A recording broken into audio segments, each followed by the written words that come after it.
Boa tarde, senhoras e senhores deputados, deputadas, assessores, servidores, público presente, imprensa, galeria, sejam todos bem-vindos. Está reaberta a sessão. Passa-se a ordem do dia.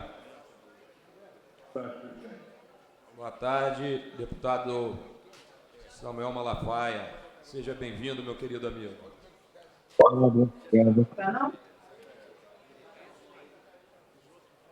Anuncio, em regime de prioridade, em discussão prévia, segundo dia, projeto de lei número 5.177/2025, de autoria do Poder Executivo, mensagem de número 9 de 2025, que dispõe sobre as diretrizes para a elaboração da Lei do Orçamento Anual de 2026 e da outras providências.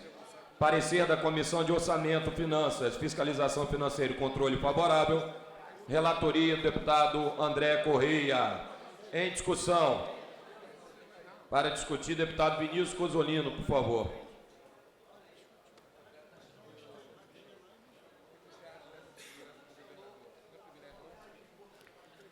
Senhor presidente, senhoras e senhores deputados, demais presentes, servidores desta casa, telespectadores da TV Alerj, boa tarde. A LDO é um dos principais instrumentos de planejamento governamental e é com base nela que estruturamos o orçamento público, alinhando as necessidades da sociedade do Estado do Rio de Janeiro, os limites e possibilidades do Tesouro Estadual. E eu gostaria de elogiar o trabalho realizado pela Comissão de Orçamento, Finanças, Fiscalização Financeira e Controle, na figura do deputado André Correia, que é o presidente, dos assessores técnicos, pela análise minuciosa realizada, apontando o contexto de grandes riscos para a sustentabilidade fiscal do Estado do Rio de Janeiro, que é estrutural e vem de longa data.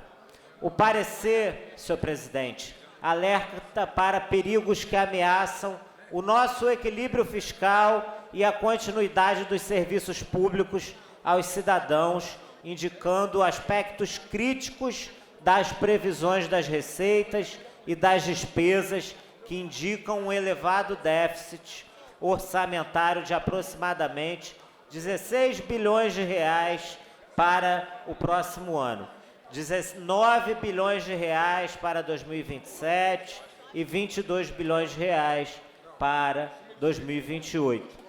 Esses números, no entanto, podem ser extremamente alterados a partir da adesão do Estado do Rio de Janeiro ao PROPAG, que é o Programa de Pronto Pagamento e Refinanciamento da Dívida dos Estados com a União. O PROPAG beneficiará o Estado do Rio de Janeiro com a possibilidade de melhorar a nossa gestão fiscal, otimizar os nossos recursos e promover maior transparência com as nossas finanças públicas, contribuindo para a estabilidade financeira e o desenvolvimento sustentável do Estado. Tem como objetivos promover a revisão da dívida dos estados, apoiar a recuperação fiscal e criar condições estruturais por meio de um fundo de equalização fiscal com vistas à aplicação de recursos no incremento de produtividade. Ele foi amplamente debatido e aprovado por meio da Lei Complementar número 212 de 2025 e sancionado em parte pela Presidência da República com 13 vetos. E esses 13 vetos não são nada benéficos ao Estado do Rio de Janeiro. O principal ponto vetado, considerando como pauta sensível nesta negociação, é a retirada do Fundo Negociação de Desenvolvimento Regional, o FNDR, que serviria como ativo para abater o pagamento do estoque da dívida com a União, que atenda aos requisitos dos juros reais zero, conforme estabelecidos no artigo 5º do projeto de lei do PROPAG, e funcionando como mecanismo de alívio no fluxo financeiro dos estados, deputado Luiz Paulo bem sabe que o problema não é a amortização da dívida, mas os juros da dívida que tanto assolam o Estado do Rio de Janeiro.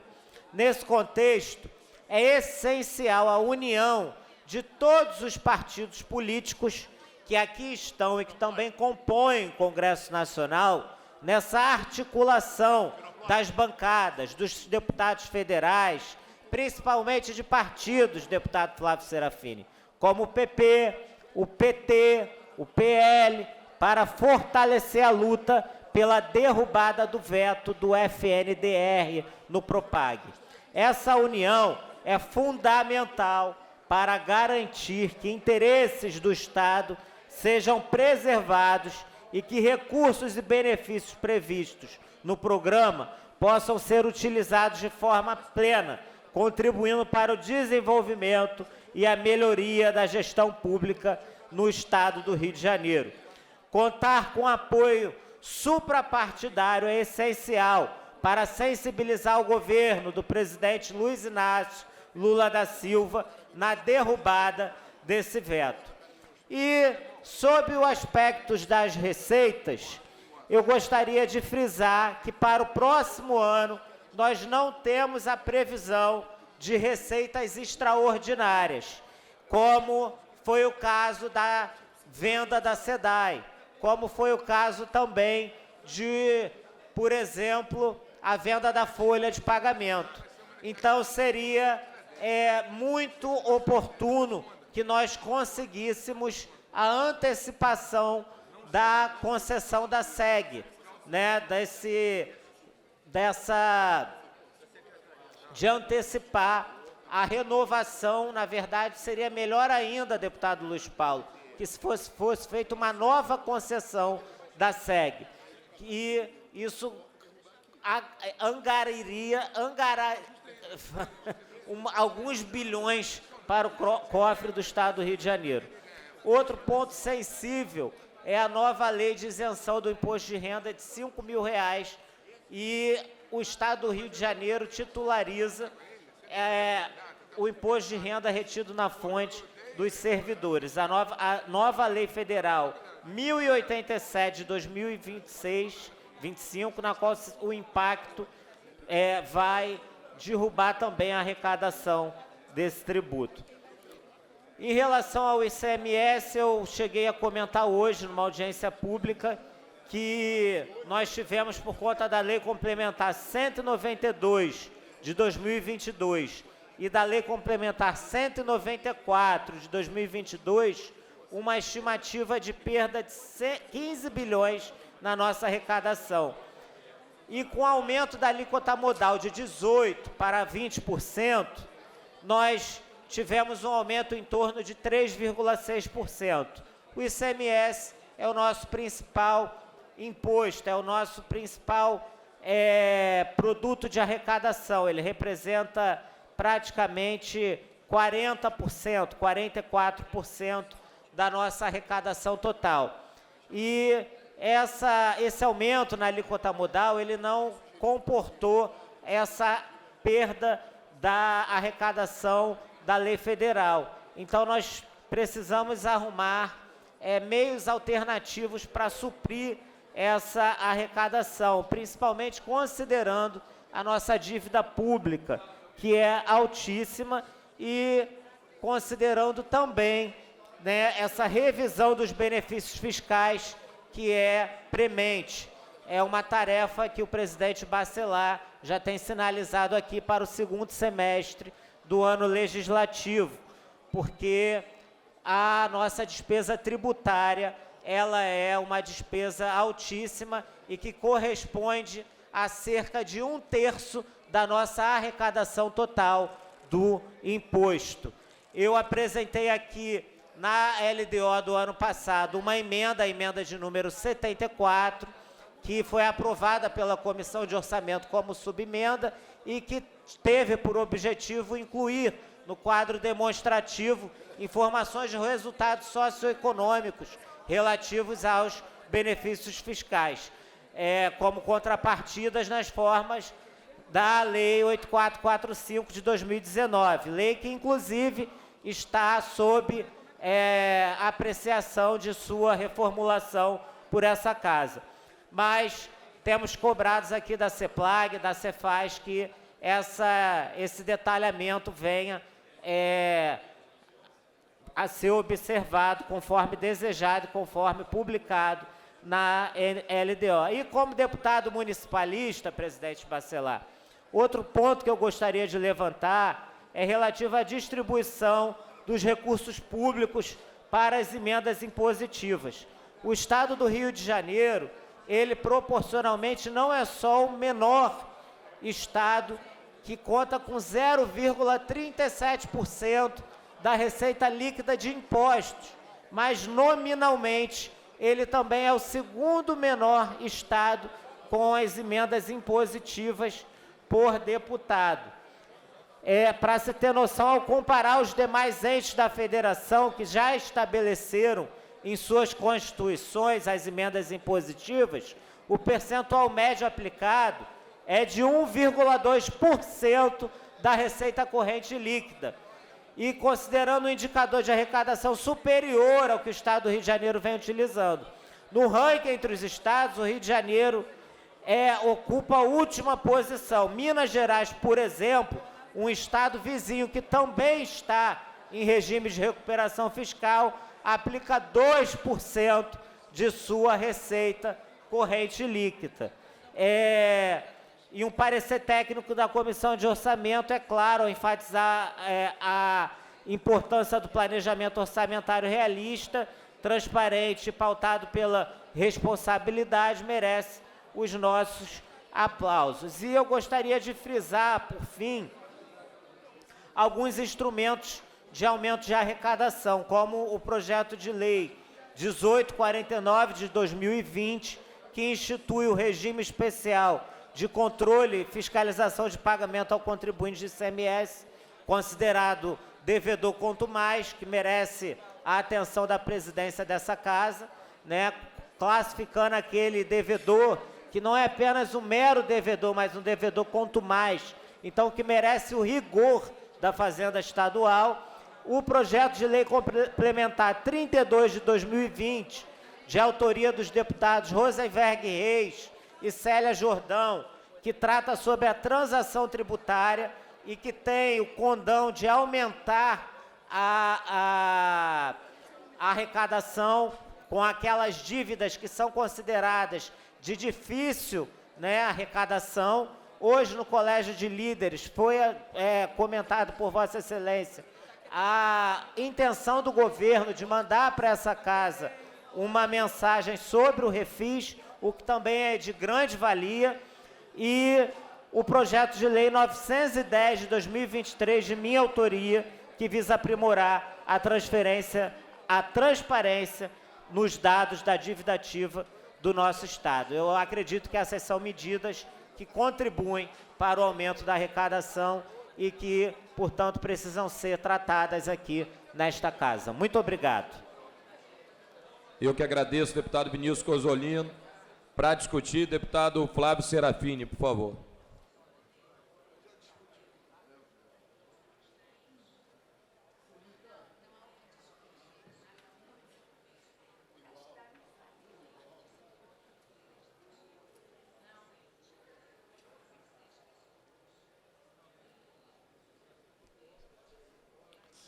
Boa tarde a todos.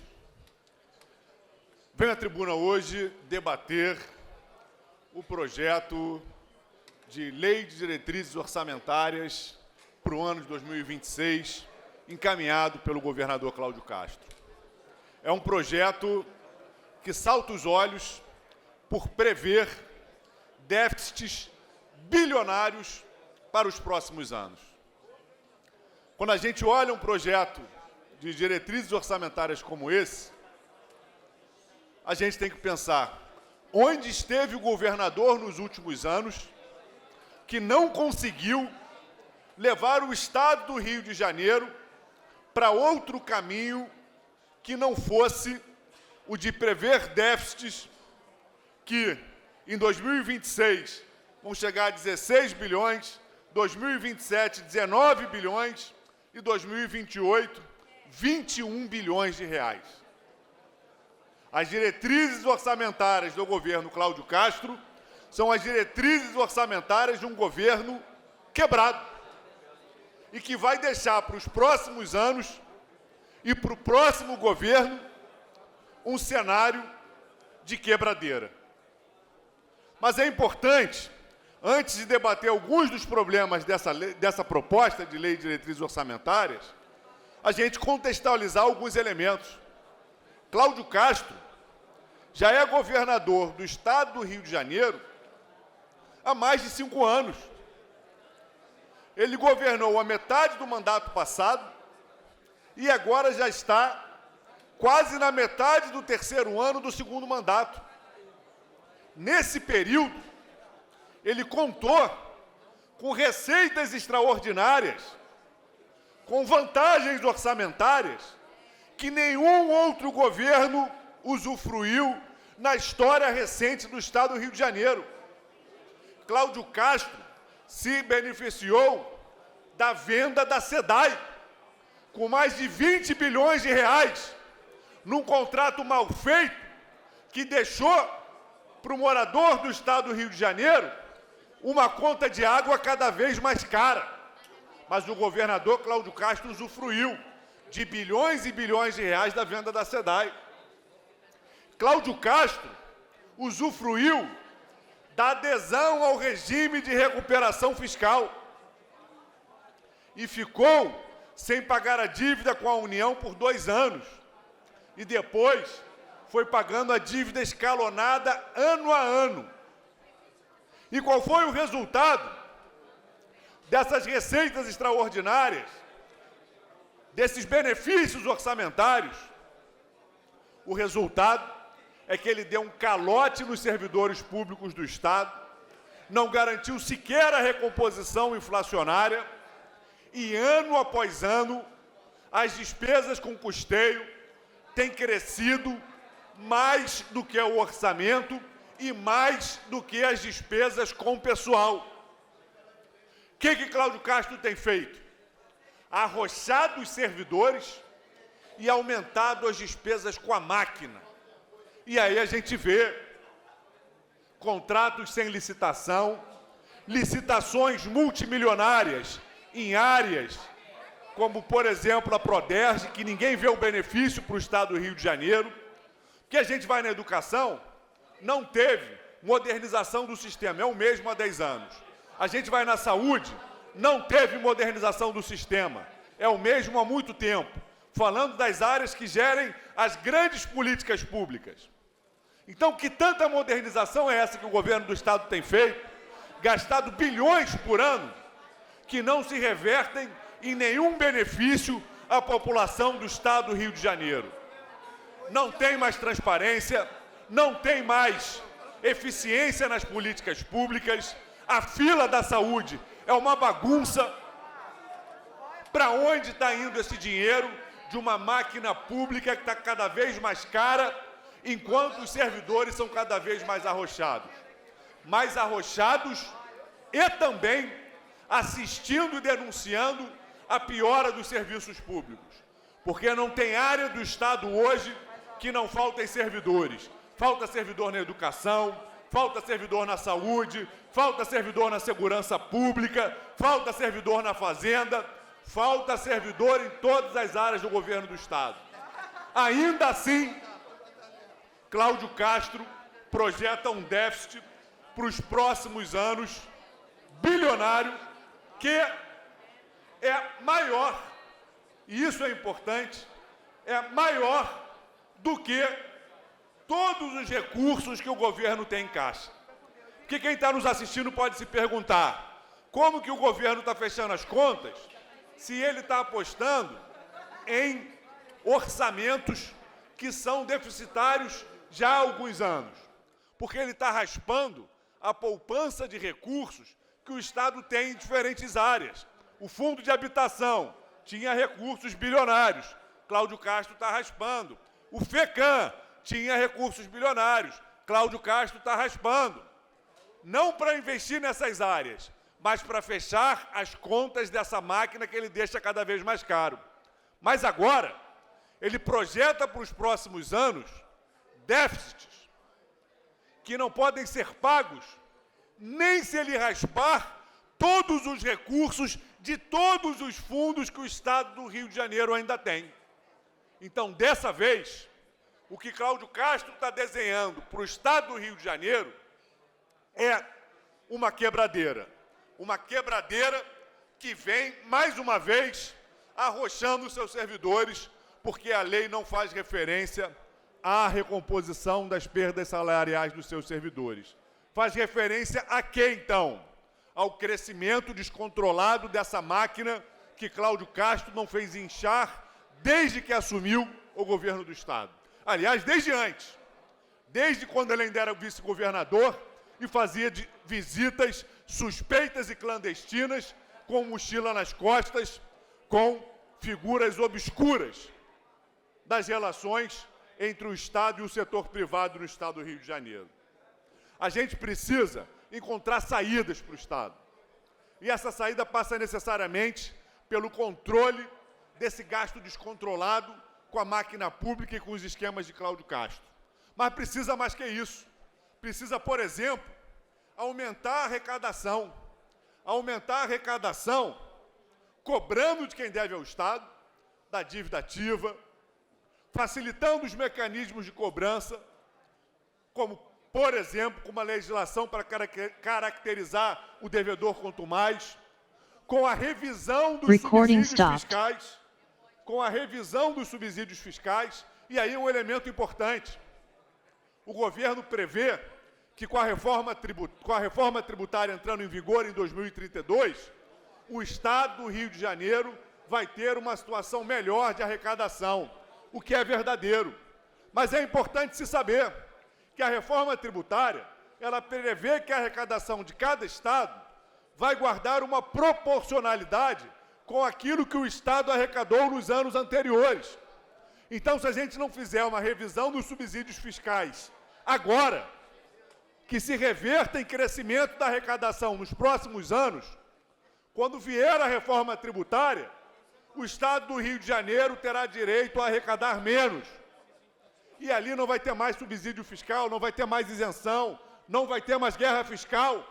Então, essa questão da retomada da arrecadação tem que se dar agora, para que se reflita na reforma tributária que vai entrar em vigor em 2032. Então, o governo Cláudio Castro precisa fazer o dever de casa e fazer a revisão dos incentivos fiscais. Uma coisa planejada, uma coisa transparente, para que a gente possa sair de um Estado que abre mão de receitas de mais de 20 bilhões de reais e que não consegue fechar as suas contas. Além disso, eu quero destacar que essa lei de diretrizes orçamentárias, ela reflete mais um problema que já se deu de forma muito dramática no ano passado e que está se repetindo esse ano. Cláudio Castro, de maneira irresponsável, no ano passado tirou 5 bilhões de reais dos aposentados do Estado do Rio de Janeiro. Eu tenho conversado muito com os servidores. O dinheiro que ele está tirando do Rio Previdência não vai quebrar o Estado agora. Não vai deixar os aposentados sem receber pensão e aposentadoria agora. Vai deixar nos próximos anos. E isso pode se dar já no ano que vem. Porque no ano passado, Cláudio Castro tirou 5 bilhões. Esse ano, Cláudio Castro fez uma bagunça com o dinheiro dos royalties e nos primeiros 3 meses não repassou nada para o Rio Previdência, obrigando o Rio Previdência a gastar o dinheiro que tinha em caixa para pagar os aposentados. Só que o dinheiro que o Rio Previdência tinha em caixa era para pagar os aposentados nos próximas décadas, em 10, 20, 30 anos. Quando o Cláudio Castro força que o Rio Previdência zere seu caixa, o que ele está fazendo? Ele está deixando as contas do Estado mais frágeis e deixando os nossos aposentados vulnerabilíssimos. E aí, a LDO, ela já prevê um barril do petróleo no ano que vem, que hoje já não corresponde às previsões do mercado internacional. Pelas previsões do mercado internacional, no ano que vem, o que o Rio de Janeiro arrecadar de petróleo já não vai ser suficiente para garantir o pagamento integral da folha dos aposentados e pensionistas. O Rio Previdência já teria que complementar com o dinheiro que tem em caixa. E o que o Cláudio Castro fez? Raspou a caixa do Rio Previdência. Então, no ano que vem, esse déficit pode ser ainda maior, porque a proposta de lei orçamentária do governo Cláudio Castro está superestimando a arrecadação com o barril de royalties e participações especiais. E, por fim, eu quero destacar que essa proposta ela não prevê também a destinação de royalties para a educação e para a saúde. Só no ano passado, 4 bilhões de reais deveriam ter sido destinados para a educação. O governo alega que, se destinar a totalidade desse dinheiro para a educação, o Rio Previdência quebra. Mas o governo não destina nada. Não arrecadar integralmente o que prevê a lei federal, alegando que o Rio de Janeiro tem uma particularidade orçamentária, que é a dependência com royalties e participações, é uma coisa. Agora, não repassar nada. Todos os municípios do estado do Rio de Janeiro cumprem a lei e encaminham 75% dos royalties do pré-sal para a educação e 25% para a saúde. Todos os municípios que recebem royalties fazem isso. Cláudio Castro não repassa 1%, dá um calote na educação. E assim como ele faz com os servidores, que ele maltrata e não inclui na proposta a recomposição de perdas salariais, ele também não inclui a previsão do pagamento do piso da educação. Não inclui também a previsão da integralização do PCCS da saúde, que essa casa lutou muito para garantir justiça histórica com os profissionais da saúde, inclusive, né, que se arriscaram durante a pandemia e que se arriscam no seu dia a dia. Então, eu quero concluir dizendo que essa lei de diretrizes orçamentárias, ela estabelece diretrizes de um governo que está quebrando e maltratando o Estado do Rio de Janeiro. Não obstante esforços da Comissão do Orçamento, que inclusive fez alguns alertas ao governo e mitigou alguns abusos que o governador queria fazer, como ter uma carta branca da Alerj para rever subsídios, para mexer em fundos, sem sequer ter uma votação e transparência aqui nessa casa. A Comissão de Orçamento estabeleceu esses limites, e isso tem que ser destacado. Agora, essa LDO é o retrato de um governo quebrado e que está quebrando cada vez mais o Estado do Rio de Janeiro.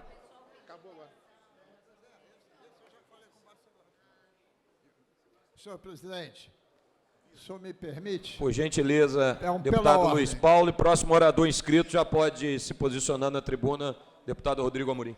É para comunicar, comunicação da Comissão de Orçamento, Finanças, Fiscalização Financeira e Controle.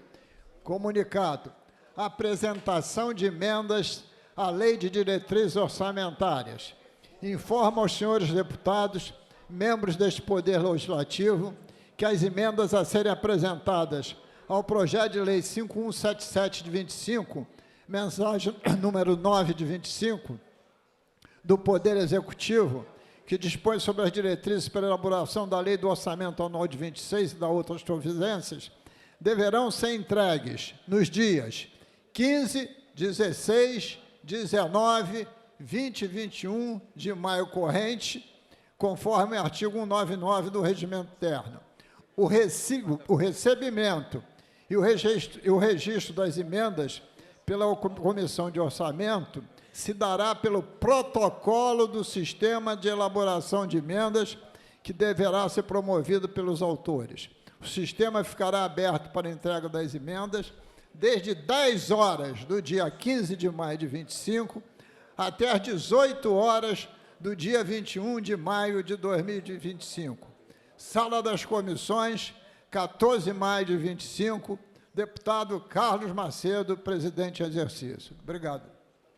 Muito obrigado, deputado Luiz Paulo. Com a palavra, deputado Rodrigo Amorim.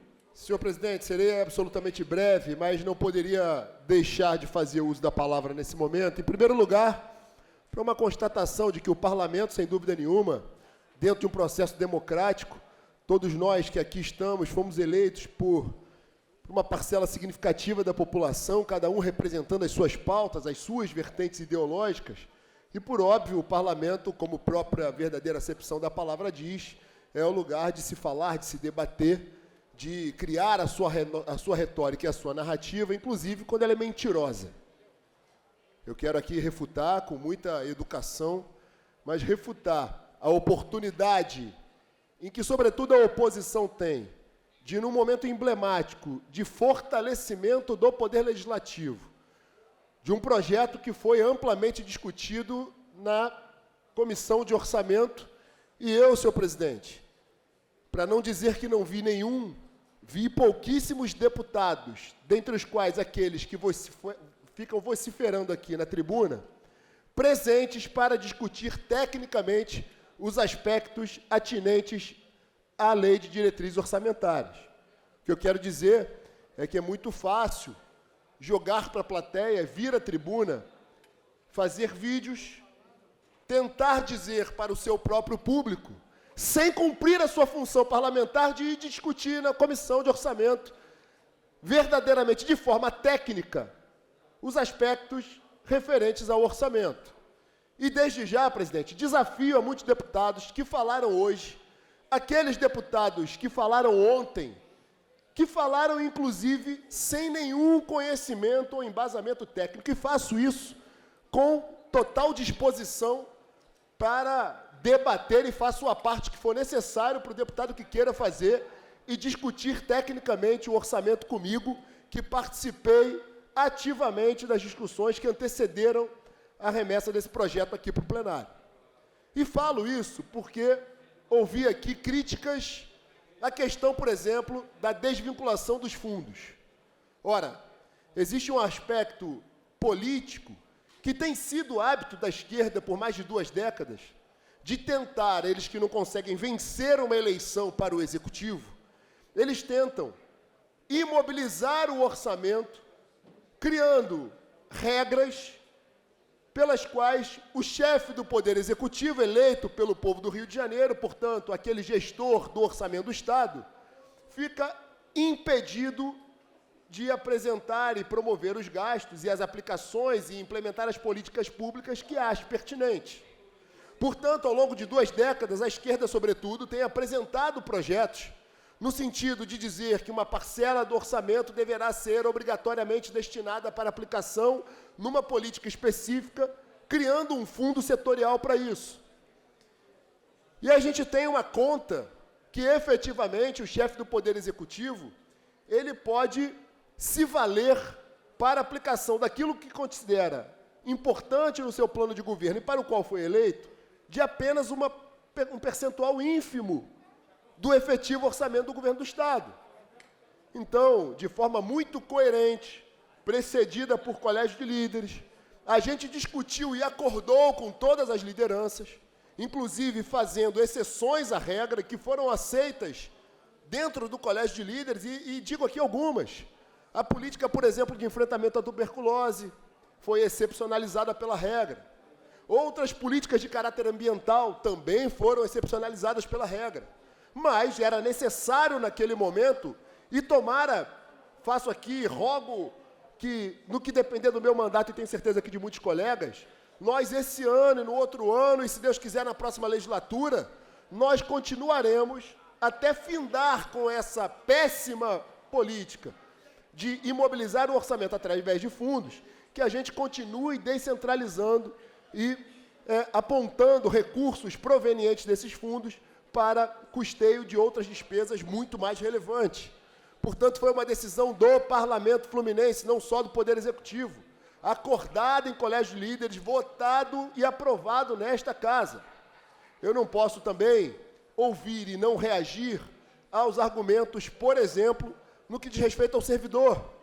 Essa casa, na legislatura passada, aprovou o que eu considero algo oportunista e prevendo uma, então, campanha eleitoral que estaria por vir, aprovou algo que, obviamente, era muito meritório, que era desejado e ansiado por todos os servidores e absolutamente justo, que era a recomposição das perdas inflacionárias, porém, criou-se um regramento que vinculava o efetivo pagamento das parcelas para o superávit, coisa que não aconteceu e todos já sabiam que não aconteceria. Portanto, uma medida eleitoreira, pagou somente a primeira antes do calendário eleitoral e depois a bomba explodiu. E o que me impressiona é que muitas dessas figuras que sabiam de toda essa tratativa participaram desse conluio para enganar a população e o eleitor do Rio de Janeiro, sobretudo os servidores, hoje faz discurso de bravata. E eu não vi ninguém se mobilizando a bancada para tentar promover alterações na legislação que impede o efetivo pagamento dessas recomposições. Portanto, é algo que está sendo enfrentado agora com coragem pelo presidente Rodrigo Bacelar, determinou que se formasse um colegiado para que a gente possa discutir, inclusive, a formulação de legislação, alterar a legislação pertinente, para que a gente possa efetivamente cumprir o acordado, cumprir o pagamento justo e meritório da recomposição das perdas. Não posso me esquivar também do debate, quando nós discutimos intensamente na legislatura anterior, eu tive a honra de ter sido presidente da Comissão de Orçamento e depois presidente da Comissão de Servidores, onde nós aprovamos, por iniciativa do governador, mas com o aval e discussão do Parlamento, das diferentes representações da esquerda, da direita, muitos planos de cargos e salários. Nós aprovamos medidas que possibilitaram o chamamento efetivo de muitos concursados que estavam aqui agonizando durante muito tempo, e nós, gradativamente, estamos fazendo a recomposição dos quadros do governo do Estado, valorizando o concurso público e o servidor. Portanto, não posso ouvir como um tom de crítica a um orçamento que condiz efetivamente com a realidade do Estado do Rio de Janeiro, algo em tom de crítica, quando, na verdade, deveria ser uma benesse, que deveria ser algo como uma vitória conquistada não só por uma iniciativa do governo, mas pelo Parlamento Fluminense. Além disso, senhor presidente, não posso deixar de mencionar os investimentos e a retomada dos investimentos do governo do Estado, que foram, sim, adotadas no governo Cláudio Castro. Nós conseguimos reinvestir em infraestrutura. Eu ouvi uma deputada ontem fazendo duras críticas à questão da SEDAI, como se o governo tivesse levado toda a parcela do que não é a privatização, mas de uma nova modelagem do serviço de água e saneamento, e que, na verdade, os municípios fluminenses receberam uma boa parcela desses investimentos e que, graças aos bilhões de reais que o governo do Estado conseguiu, advindos dessa nova modelagem, permitiu a retomada de muitos investimentos, sobretudo no interior do Estado, permitiu o investimento nas nossas estradas, agora a ponte da integração, tão sonhada há mais de 40 anos na região de Vossa Excelência, região do deputado Chico Machado, que é, sim, para aqueles que ficam aqui fazendo discurso, mas que efetivamente não circulam, não rodam, não conhecem o dia a dia do povo do interior do Estado do Rio de Janeiro, não sabe o que é a retomada de investimento numa estrada, numa ponte. Então, é fundamental que a gente fale aqui em alto e bom tom que o governo, depois de 20 anos, 30 anos, retomou investimento nesse Estado. Não se faz desenvolvimento econômico sem insumos. Não se faz desenvolvimento econômico sem energia. Não se faz desenvolvimento econômico sem infraestrutura. Portanto, esses investimentos foram integralmente aplicados na infraestrutura. Não houve um centavo de recursos para pagamento de salário, não houve um centavo desses recursos suplementares que não fossem aplicados efetivamente na infraestrutura, não no custeio da máquina pública. Para finalizar, presidente, quero dizer que é uma pauta silenciosa, mas ficar aqui é o reconhecimento. Em primeiro lugar, ao governador Cláudio Castro. Em segundo lugar, o reconhecimento à Assembleia Legislativa, que contribuiu para que tivéssemos um arcabouço legislativo, um arcabouço legal, e que propiciasse uma medida que é uma pauta silenciosa, é uma pauta que não dá voto, é uma pauta que não gera campanhas publicitárias. Aliás, eu diria, inclusive, que é a obrigação de um gestor eficiente manter as contas equilibradas, pagar salário de servidor. O que a gente viu num passado muito recente era servidor desse Estado sem ganhar salário. Servidor desse Estado se dedicando à população do Rio de Janeiro e sem ter a contrapartida adequada, que é o pagamento de salário. Portanto, quando a gente tem um governo que faz uma gestão, que paga salário em dia, que mantém investimentos, que mantém as contas públicas ajustadas, é obrigação do gestor, mas é também algo que deve ser reconhecido pela população, pela política, pelo parlamento, como instrumento de boa gestão. E isso a gente tem que reconhecer, que o governo do Estado mantém as contas saudáveis, as contas equilibradas. Por óbvio que depois de tanto tempo num buraco, num desequilíbrio, é necessário que a gente tenha, sim, a coragem de enfrentar as contas como elas estão, sem maquiagem, é isso que tem acontecido. Aliás, que não é só agora nesse ano. O resultado da coragem e da apresentação das contas que condizem efetivamente com a realidade financeira do Estado já vem sendo uma prática do governador desde que assumiu, então, interinamente, e agora o governo do Estado vem mantendo essa política de apresentar de forma objetiva, clara e de forma transparente a realidade das contas do Rio de Janeiro. Portanto, quero aqui fazer essa medida de desagravo contra aquelas falas que ouvi aqui, sobretudo da oposição, inclusive e sobretudo daqueles que sequer tiveram o seu compromisso público e o seu compromisso como deputado de participar efetivamente e contribuir nas discussões para a elaboração do orçamento. E falo com a propriedade de quem participou ativamente e participa, não só rotineiramente das sessões dessa casa, como das discussões, inclusive nas comissões, porque o lugar de deputado trabalhar é nas ruas fiscalizando, e eu tenho moral de falar isso. O lugar de deputado trabalhar é aqui no plenário, e eu tenho moral de falar isso como um dos deputados mais assíduos.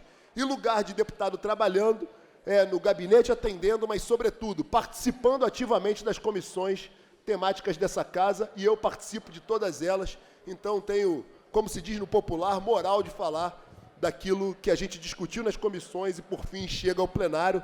Fica aqui o meu reconhecimento e meu aplauso ao governador Cláudio Castro na gestão das contas públicas e da forma coerente, honesta e transparente que tem apresentado gradativamente a todo ano, todo orçamento, as contas que são aprovadas e as contas do orçamento que é votado com os investimentos adequados, sobretudo na retomada de investimento do governo do Estado do Rio de Janeiro. Obrigado, presidente. Pela ordem, presidente. Muito obrigado, deputado Rodrigo Amorim. Dani, por favor. Senhor presidente, gostaria de pedir a Vossa Excelência que anunciasse a visita cidadã da Comissão de Direitos Humanos. Essa é a turma de pedagogia do Instituto Nacional de Educação dos Fique à Surdos. vontade.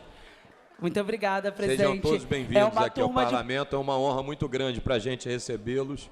Por favor, Dani, pode concluir. Sim, muito obrigada, presidente. É uma turma de políticas públicas e sei que Vossa Excelência aprecia esse parlamento cheio, aprecia a população dentro dessa casa, então temos aqui uma turma de políticas públicas do Instituto de Surdos. Bacana. Sejam bem-vindos, tá? Obrigado pela presença.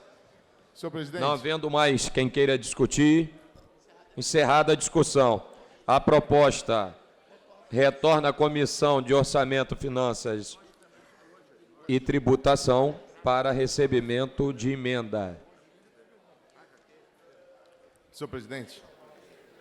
Deputado, por favor, deputado Chico Machado. Senhor presidente, colegas... Chico, um minuto, desculpa. Gostaria de registrar a presença do meu querido amigo Maneco, prefeito de Engenheiro Paulo de Fronten, meu grande amigo, ex-subdiretor aqui dessa casa. Seja bem-vindo sempre aqui, Maneco. Feliz em recebê-lo aqui. Deputado Chico Machado, me desculpe. Senhor presidente, colegas deputados e deputadas, eu queria deixar registrado aqui e também pedir um minuto de silêncio. Independente de questões religiosas, eu como católico, mas nós temos que reconhecer uma dedicação de uma vida inteira àquilo que ele acreditava, no amor ao próximo, à caridade, que é o líder kardecista Divaldo Franco, que faleceu na noite passada e que representa uma parcela da nossa população e que só fez o bem e só pregou a palavra do amor ao próximo, como assim fez o Chico Xavier. Eu quero pedir esse minuto de silêncio ao senhor e que a gente possa pedir a Deus que o receba na eternidade. A presidência defere pedido de Vossa Excelência, deputado Chico Machado, pede que todos permaneçam.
Anuncio, em tramitação ordinária, em votação, em segunda discussão, redação do vencido. Projeto de lei número 5.933-A de 2022, de autoria do deputado Samuel Malafaia, que altera a lei número 7.329, de 8 de julho de 2016, que institui no âmbito do Estado do Rio de Janeiro a Lei de Diretrizes para a Promoção da Acessibilidade das Pessoas com Deficiência e Mobilidade Reduzida e da outras providências. Pareceres às emendas de plenário das comissões de Constituição e Justiça favoráveis às emendas 1 e 2, prejudicada a emenda número 3, concluindo por substitutivo da pessoa com deficiência, favorável com substitutivo da CCJ, de saúde, favorável com a subemenda à emenda número 1, favorável à emenda número 2 e pela prejudicabilidade da emenda número 3. De orçamento, finanças, fiscalização financeira e controle, favorável com a subemenda da Comissão de Saúde à emenda número 1, favorável à emenda número 2 e pela prejudicabilidade da emenda número 3 e favorável com o substitutivo da CCJ. Relatoria dos deputados Rodrigo Amorim, Munir Neto, Márcio Canela e Renato Miranda. Em votação, o substitutivo da Comissão de Constituição e Justiça. Senhores que aprovam, permaneçam como estão. Aprovado, vá à redação final. Pela ordem, presidente. Deputada Érica Takimoto, por favor. Presidente, rapidamente, falar que o meu mandato vai realizar amanhã, às 3 horas da tarde, aqui nesse plenário, o evento Maio pelo Direito das Mulheres. Maio é um mês que a gente comemora o Dia Internacional da Saúde da Mulher e vai ser um espaço de muita troca aqui para a gente falar sobre políticas públicas que nós estamos fazendo, acolher mais demandas, abraçar, homenagear várias lideranças femininas do nosso Estado. Enfim, convido todas as funcionárias, todas as mulheres, pessoas que estão nos assistindo, parlamentares, para estar conosco amanhã nesse dia de troca e comemoração. Obrigada, presidente. Declaração, presidente. Deputado, autor, querido amigo Samuel Malafaia, por favor. Senhor presidente, senhoras e senhores deputados e deputadas, é um privilégio ter a vossa aprovação nessa nossa emenda a uma lei que nós publicamos, nós tivemos há 9 anos atrás. Com esse projeto 5933A de 2022, nós estamos visando aprimorar e incluir um novo rol de deficiências e diagnósticos na Lei de Diretrizes para a promoção da acessibilidade das pessoas com deficiência e mobilidade reduzida. Com isso, estamos trabalhando para eliminarmos barreiras que possam vir a facilitar a falta dessas barreiras, a retirada dessas barreiras, facilitar direito de ir e de vir de milhares de cidadãos que precisam urgentemente dessa atenção do poder público. Com esse meu projeto, ampliamos o atendimento para 11 novos transtornos, dentre eles autismo, TDAH, toque e depressão, que são como doenças invisíveis. Para se ter uma ideia, no Brasil existe cerca de 45 milhões de pessoas com algum tipo de deficiência. Só no município do Rio são 1,5 milhão, segundo dados do IBGE e do Instituto Pereira Passo. No estado do Rio ainda estamos realizando um censo. Vamos torcer para que essa medida tenha impactos significativos para a saúde e a vida social de quem precisa de inclusão. Se o lugar não permite o acesso a todos, esse lugar é deficiente, já dizia Thaís Frota, arquiteta especializada em acessibilidade. Muito obrigado. Eu que agradeço, deputado Malafaia. Anuncio em segunda discussão, redação do vencido, projeto de lei número 3.904-A de 2024, de autoria do deputado Jair Oliveira, que altera a lei estadual número 5.645, de 6 de janeiro de 2010, para incluir no calendário do Estado do Rio de Janeiro o Dia da Participação Popular. Em discussão, não havendo quem queira discutir, encerrada a discussão. Em votação, os senhores que aprovam permaneçam como estão. Aprovado, vai autógrafo. Anuncio em primeira discussão, projeto de lei número 4.557, de 2018, de autoria do deputado Átila Nunes, que dispõe sobre a criação de programa de prevenção de saúde à doença xantomatose cerebrotendinosa no âmbito do Estado do Rio de Janeiro. Que palavrão. Pareceres das comissões de Constituição e Justiça pela Constitucionalidade, de Saúde favorável com emendas, de Assuntos Municipais de Desenvolvimento Regional favorável e de Orçamento, Finanças, Fiscalização Financeira e Controle favorável com as emendas da Comissão de Saúde. Relatoria dos deputados Carlos Mink, Marta Rocha, Eurico Júnior e Anderson Moraes. Em discussão.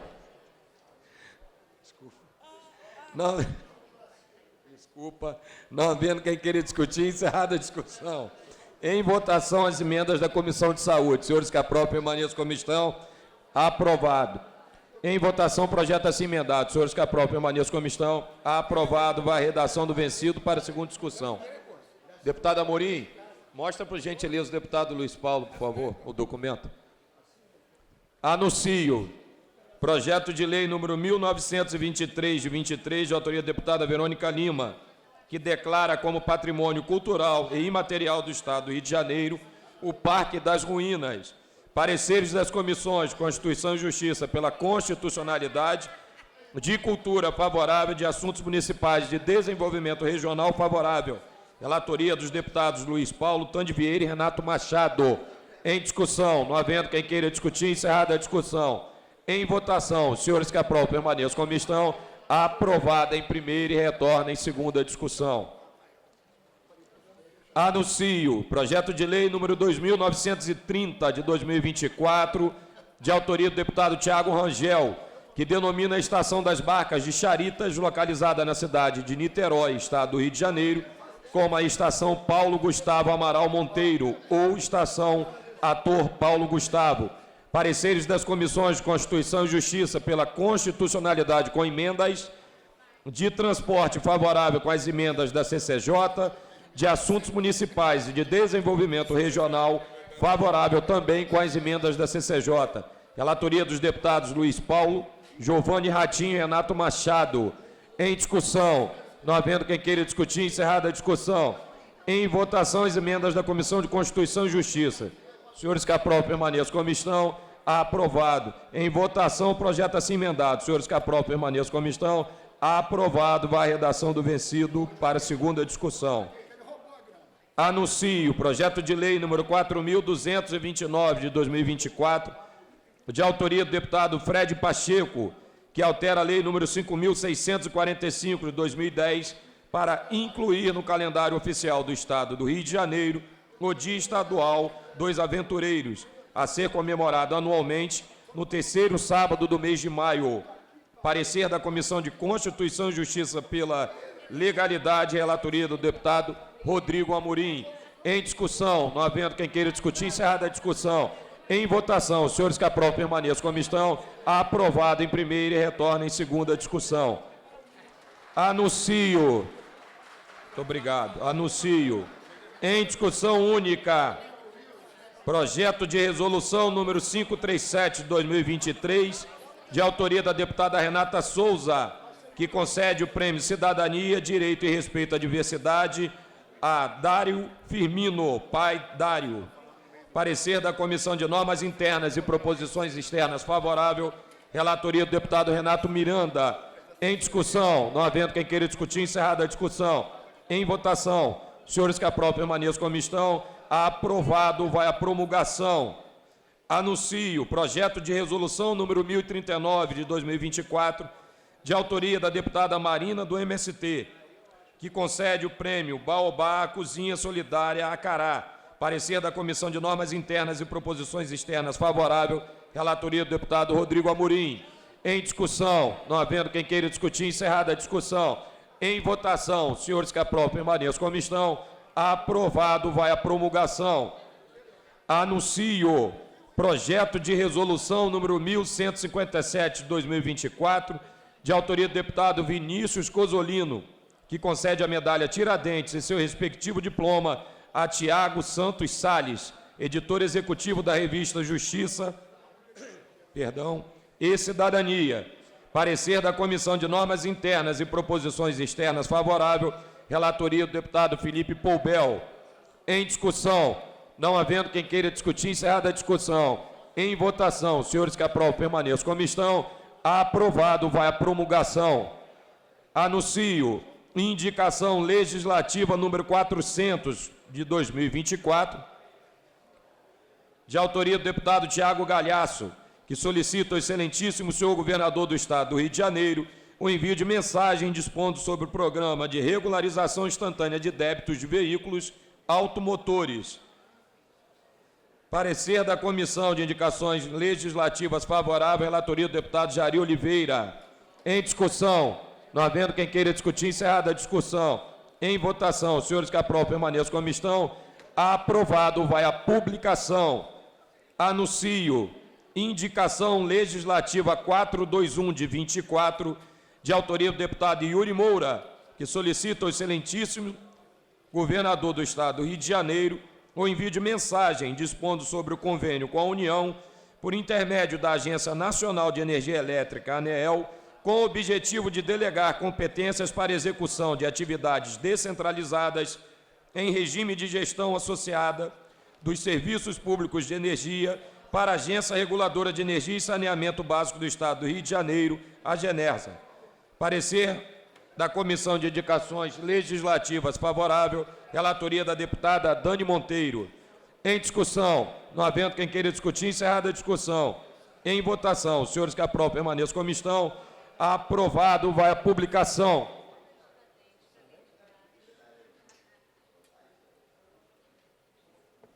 Anuncio indicação legislativa 464 de 25, de autoria do deputado Rosenberg Reis, que solicita ao excelentíssimo senhor governador do Estado do Rio de Janeiro o envio de mensagem dispondo sobre a implantação do programa Segurança Presente na região do antigo mercado São Sebastião, no bairro Penha Circular, no município do Rio de Janeiro. Parecer da Comissão de Indicações Legislativas pela transformação em indicação simples, relatoria do nosso amigo deputado Jari Oliveira. Em discussão, não havendo quem queira discutir, encerrada a discussão. Em votação, parecer da Comissão de Indicações Legislativas. Senhores que aprovam permaneçam como estão. Aprovado, retorna o autor para a elaboração da indicação simples. Anuncio, incluído na ordem do dia, de acordo com o parágrafo 3º do artigo 47 do Regimento Interno, em tramitação ordinária, em votação, em primeira discussão, projeto de lei número 2424 de 2023, de autoria da deputada Tia Ju, que altera a lei número 5.645 de 2010, para incluir no calendário oficial do Estado do Rio de Janeiro o mês da cultura coreana. Pareceres das comissões Constituição e Justiça pela Juridicidade e de Cultura favorável. Relatores, deputados Luiz Paulo e Chico Machado. Pendendo de pareceres das comissões Constituição e Justiça e de Cultura as emendas de plenário. Para emitir parecer pela CCJ, nosso decano, querido amigo e professor Luiz Paulo Corrêa da Rocha, por favor.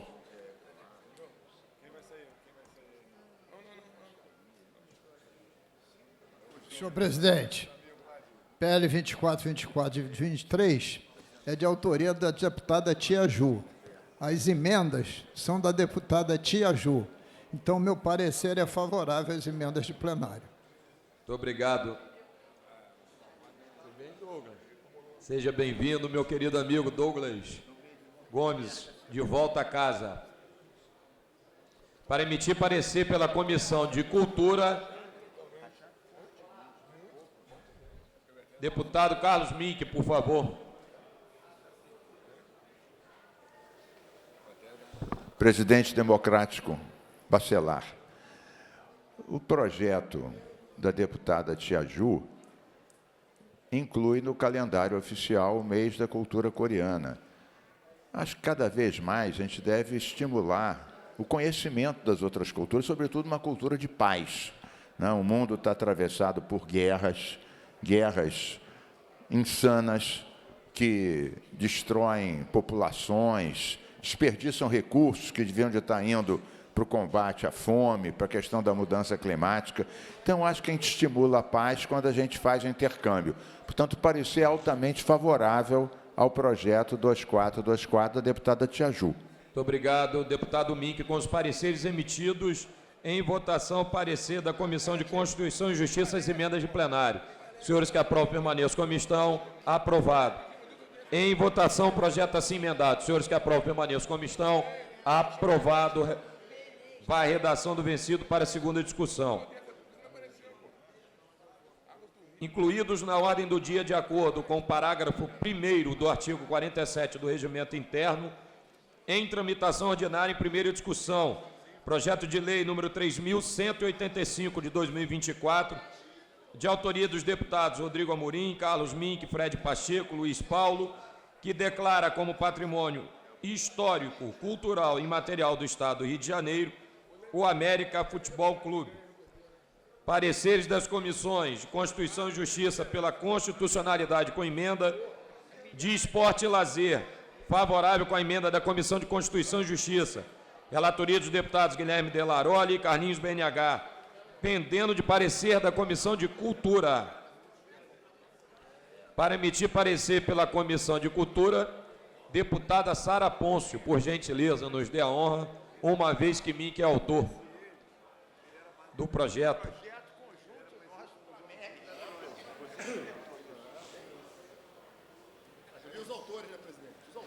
Boa tarde, presidente. É favorável. Muito obrigado, deputada Sara Pôncio.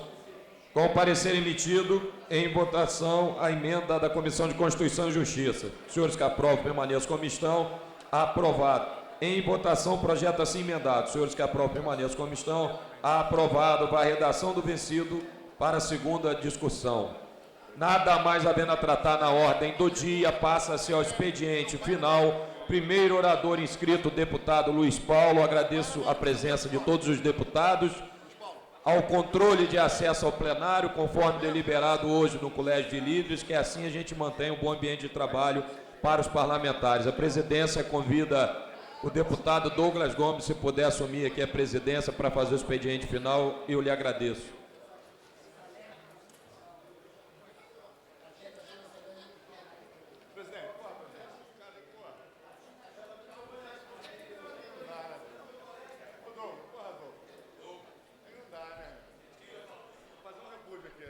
Presidente.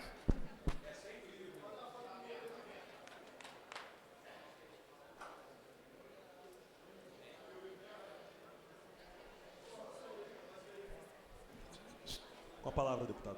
Senhor presidente, deputado Douglas,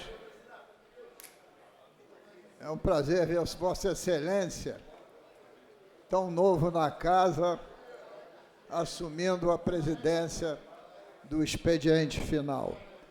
Senhoras e senhores deputados, que ainda permanecem em plenário, senhoras e senhores que assistem à TV Alerj, e a senhora intérprete da língua de Libras, que leva a nossa voz aos deficientes auditivos. Hoje, às 13h30, tivemos reunião do Colégio de Líderes. E, entre tantos temas discutidos, um dos temas centrais é que a gente vai enfrentar uma pauta de vetos. 99 vetos. O deputado Chico Machado preside a Comissão de Emendas Constitucionais e Vetos. Por via de consequência, é o encarregado, desde já, de começar essas negociações dos vetos que serão mantidos, dos vetos que serão derrubados, ou dos vetos que podem ser mantidos parcialmente. Então, mas é uma pauta importante, que temos muitas expectativas.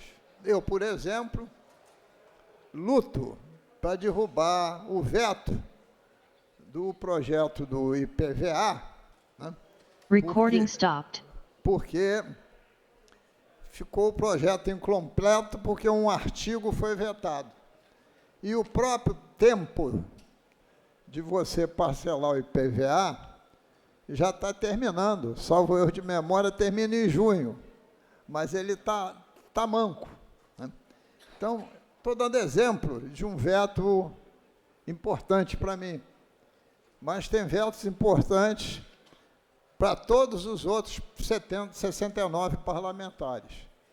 Alguns não é vital para o governo. Então, há possibilidade dessas negociações. E naqueles que não tiverem acordo, o acordo vem na votação, ganha a maioria. Como eu faço parte da minoria, eu sempre digo e repito que só em luta de Kung Fu a minoria ganha da maioria. Mas a gente continua insistindo que um dia chega lá. Outra questão importante, o deputado André Correia falava sobre isso outro dia, é que até hoje não se votou as contas de 22 e 23. E já chegou as contas de 24, mas que ainda não foram apreciadas pela Comissão de Orçamento. Acúmulo de contas e contas, você só vota o decreto legislativo, como bem sabe o deputado Rodrigo Amorim, porque quem dá o parecer favorável ao contrário é a Comissão de Orçamento. Em geral, com raras exceções, meu parecer é sempre voto divergente, contrário à aprovação das contas, com relatório substancial, dizendo porque eu sou contrário, não contrário por ser contrário. Ainda mais num período que o governo está batendo a porta da falência. Neste ano de 25, o nosso déficit orçamentário é de 14 bilhões e meio. E 26, 27, 28, as projeções da LDO dão uma média, para não ficar repetindo de cada ano, de 18 bilhões de reais. Enquanto isso, lá atrás, no ano da eleição, se torrou 11 bilhões de reais da concessão da SEDAI, distribuição de água à iniciativa privada. Mas, evidentemente, compete a essas pautas serem decididas nas comissões e no plenário. E nós vamos ter que enfrentar como arranjar mais dinheiro, independente de, obrigatoriamente, a gente ter que aderir ao Propag. Porque mesmo aderindo ao Propag, os nossos problemas ficam minorados, mas não resolvidos. E só tem um lugar para tirar dinheiro. Os 24 bilhões de reais previstos de benefício fiscal para 2026, ou 22 bilhões de reais previstos de benefício fiscal nesse ano de 2025. Nós temos 2 projetos sobre esse tema, que será submetido inicialmente à CCJ, Comissão de Constituição e Justiça. Deputado Dionísio Lins. É que em 31/12/2032, começa a valer na plenitude a reforma tributária, que, no meu entender, no médio prazo, é muito positiva para o Estado. Por quê? Porque tudo vai ser tributado no destino, e nós somos o segundo maior mercado consumidor do país, depois de São Paulo. E vamos ter uma alíquota única, o que dá mais facilidade de combater a sonegação. E se nós somos o segundo mercado consumidor, e é no destino com alíquota única, acabam os benefícios fiscais. E a lógica de empresarial passa a ser não quem dá mais benefício fiscal, mas sim a logística, quem estiver mais próximo dos maiores mercados consumidores. Mas para chegar lá, de 25 a 32, faltam, no mínimo, 8 anos pela frente. Ou, se o senhor quiser, 7 anos e meio. E como sobreviver os 7 anos?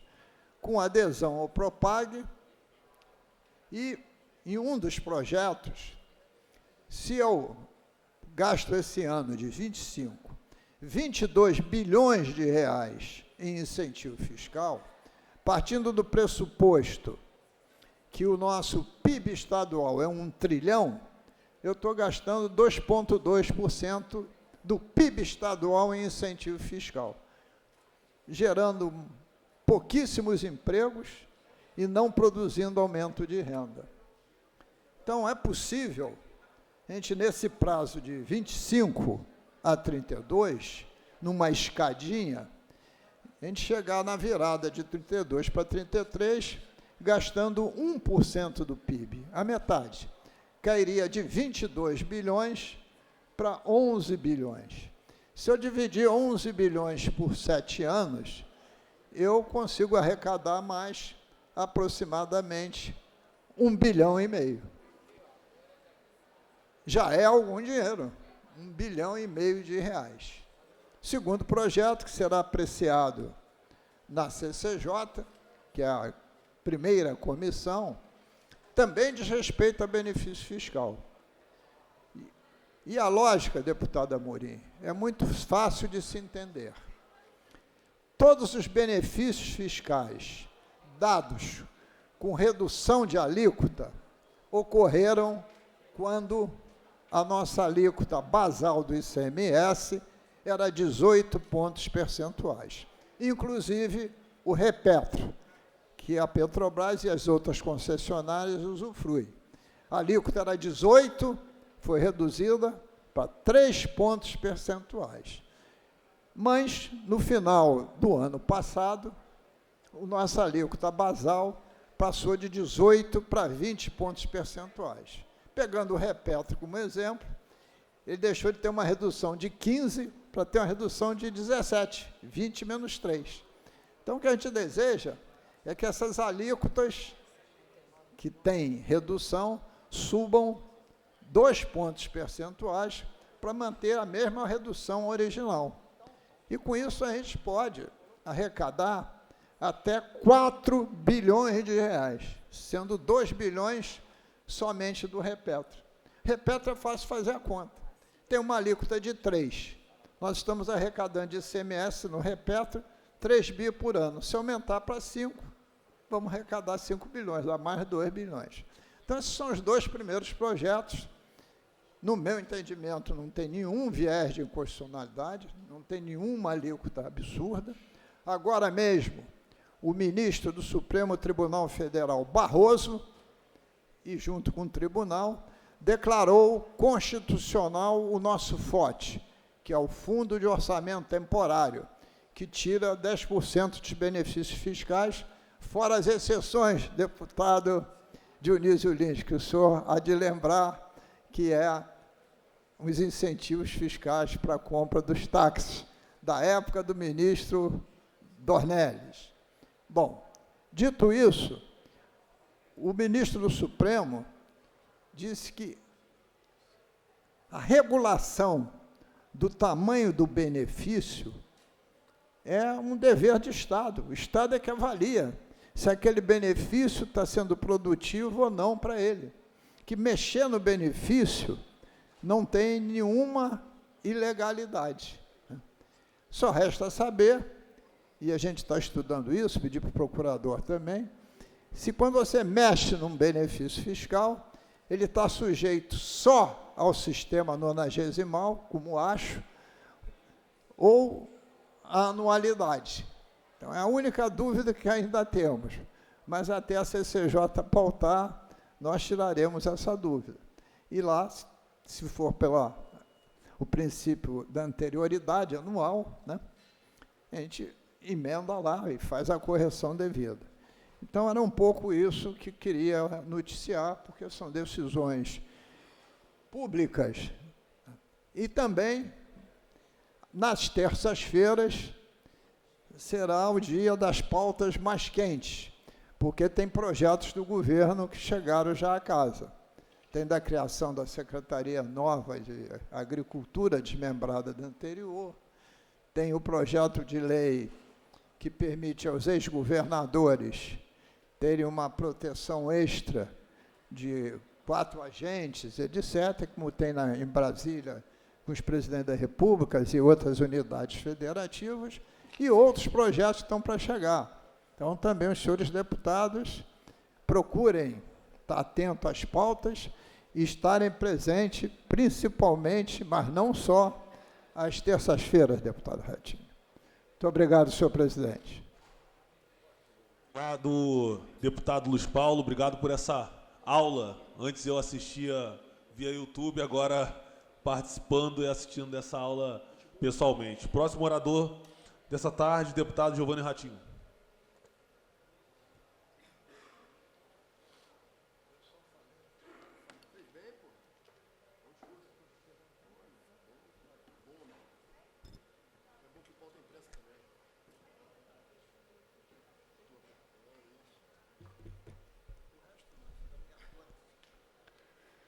Boa tarde, meus pares, boa tarde, funcionários que de fato fazem com que essa casa funcione de verdade.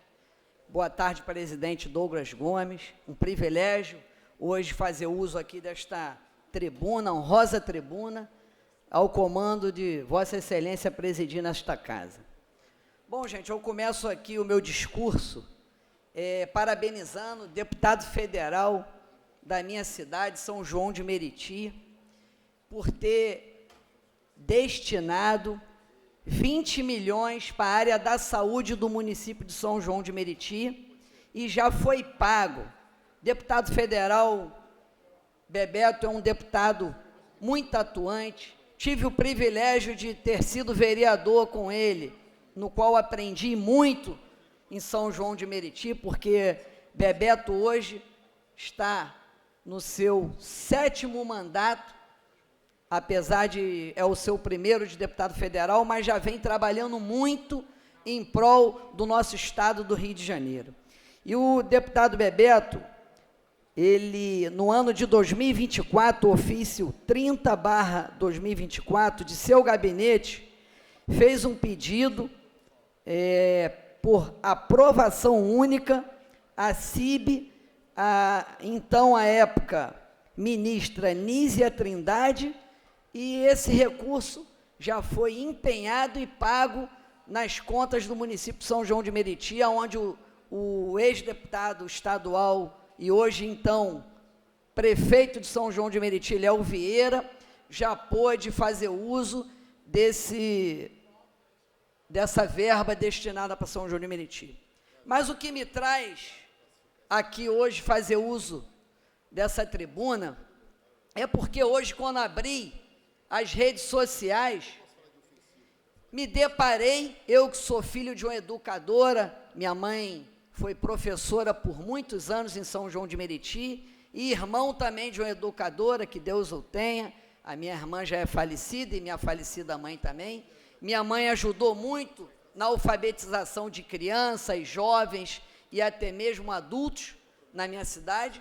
Então, me entristece quando eu vejo um grupo de aposentados, né, e pensionistas da área da educação fazendo manifestação na porta da prefeitura. E esses manifestantes, que hoje muitos já entraram em contato, sabemos que já vem com essa mesma novela de governos passados, de salários atrasados. E eles hoje estavam reivindicando, porque ajudaram a atual gestão a vencer a corrida eleitoral, que é o nosso querido prefeito, não tenho nada contra, torço para o seu governo dar certo, Léo Vieira, estou torcendo por isso, também vou pôr emendas na cidade, como já pus ano passado, mais de 2 milhões para abrir o Hospital Infantil em Éden, para abrir a maternidade do Morrinho, que já está totalmente equipada para poder ser reaberta, e que o atual prefeito também, em sua campanha, prometia em reabrir, fazia manifesto também na porta do antigo PAN Meriti e também da maternidade do Morrinho, mas, enfim, até hoje a maternidade se encontra fechada, mas a minha emenda foi empenhada no final de dezembro e eu aguardo hoje a maternidade do Morrinho, como promessa do então prefeito Léo Vieira, que possa ser reaberta a maternidade do Morrinho, porque hoje não nascem mais meritiense em São João de Meriti pela rede municipal. Então eu torço, mais uma vez eu falo, para o governo que já está se arrastando para 6 meses, dar certo. Mas, voltando à pauta dos aposentados, me entristece isso, e pensionista da área da educação da minha cidade, porque sabemos que muitos desses funcionários trabalharam por mais de 30 anos. Muitos estão sendo despejados, muitos estão indo a óbito porque não tem dinheiro para comprar o seu remédio, e deram o seu sangue a vida toda, prefeito Léo Vieira. E quando a gente abre as redes sociais, se depara com um grupo de aposentados, que muitos não têm dinheiro nem para pagar a passagem, para ir fazer o manifesto e reivindicar os seus direitos. E esse grupo, lá atrás, o apoiou, e hoje não estão nem conseguindo serem atendidos, porque, segundo os próprios manifestantes, veio um recado do chefe do executivo, prefeito Léo Vieira, para eles procurarem a justiça.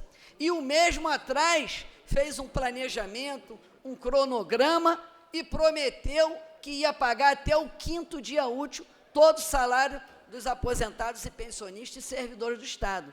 Então, eu quero torcer aqui para que isso dê certo, porque a gente não pode ficar vivendo um caos de mais de 16 anos para trás. O primeiro prefeito ficou 8 anos, saiu com o salário dos aposentados atrasado.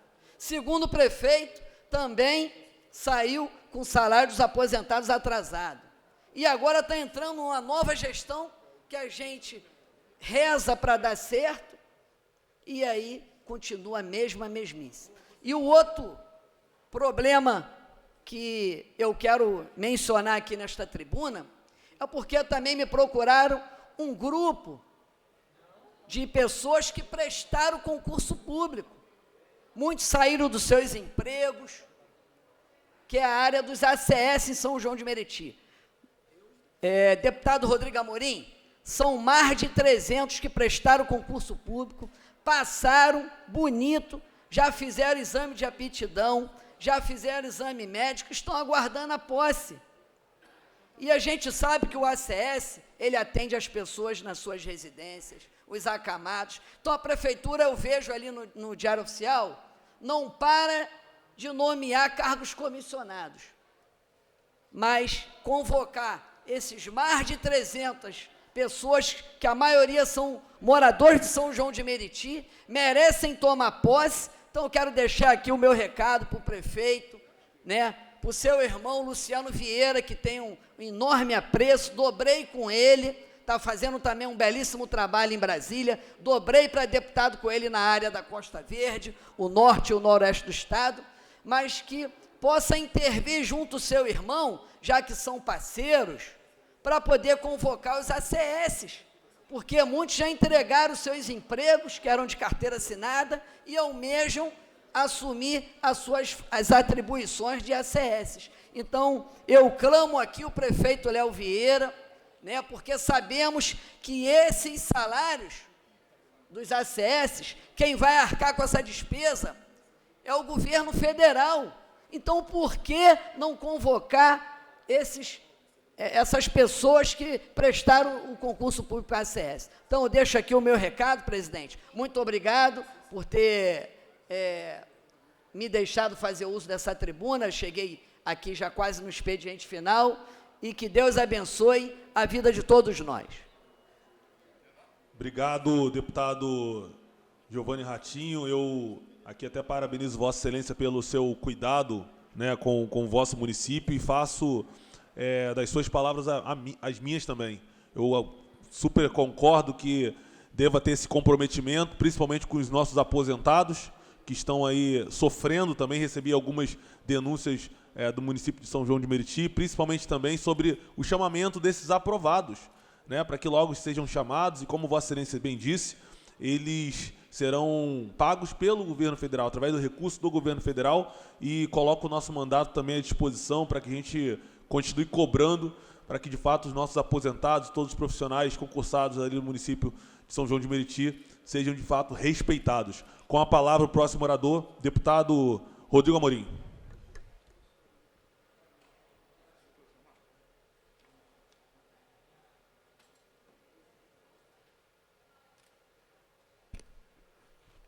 Meu amigo, meu irmão, presidente dessa sessão, deputado Douglas Gomes, o vereador mais votado da história de Niterói, uma cidade que eu tenho muito carinho. Eu sou filho de niteroense, tenho amigos em Niterói, tenho um carinho especial pela cidade de Niterói, já fui servidor da prefeitura de Niterói.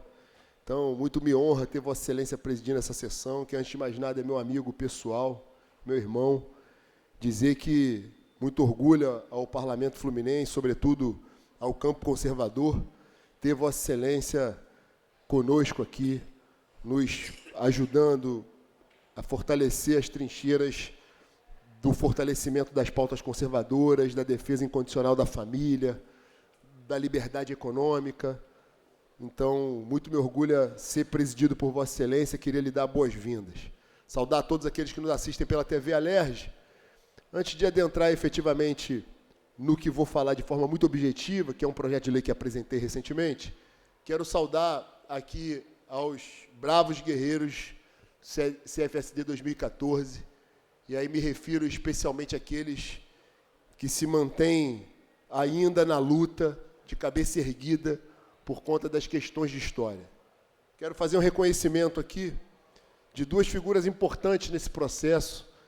A primeira delas, o deputado Luiz Paulo, que apesar de ser de uma vertente ideológica diferente da minha, de ser oposição ao governo, mas é um deputado muito combativo e que efetivamente tem se dedicado à pauta e tem somado fileiras comigo e, obviamente, com a liderança do presidente Rodrigo Bacelar, que nos permite hoje continuar acreditando nesse ideal da convocação dos senhores. Quero dizer que, como é do conhecimento de todos, nós tivemos uma reunião aqui, chamamos o procurador, depois teve uma missão dessa casa com o procurador-geral da casa a Brasília, tivemos no STJ, conseguimos um entendimento no STJ que, horas depois, nos permitiu o diálogo com o Tribunal de Justiça, depois teve a eleição do Tribunal de Justiça, mudaram ali as comissões no tribunal, e, mais recentemente, na CCJ, presidida por mim, com o deputado Luiz Paulo como membro titular, a gente acabou chamando o Procurador-Geral do Estado aqui, que eu sempre critiquei a postura da Procuradoria no tocante aos concursos públicos, que muitas vezes parecia que aqueles procuradores não tinham feito um concurso, tal o nível de óbices que eles colocam burocráticos ao chamamento. Mas nós ficamos muito felizes com o que tivemos aqui na audiência. Primeiro, uma mudança de entendimento da Procuradoria, um compromisso de fim do mal-sinado enunciado número 3, que era um dos obstáculos ao entendimento técnico da Procuradoria para criar barreiras à aplicação de uma lei de minha autoria que suspende a validade dos concursos públicos. Isso é um bom horizonte para nós. Além disso, diligências com as comissões. O deputado Luiz Paulo marcou uma reunião para amanhã, que eu estarei presente, e vai ser mais um grande passo na tentativa nossa de abreviar um acordo com todas as partes envolvidas, partindo do pressuposto, que é uma linha que defende o presidente Rodrigo Bacelar, de que a segurança pública precisa de reforço.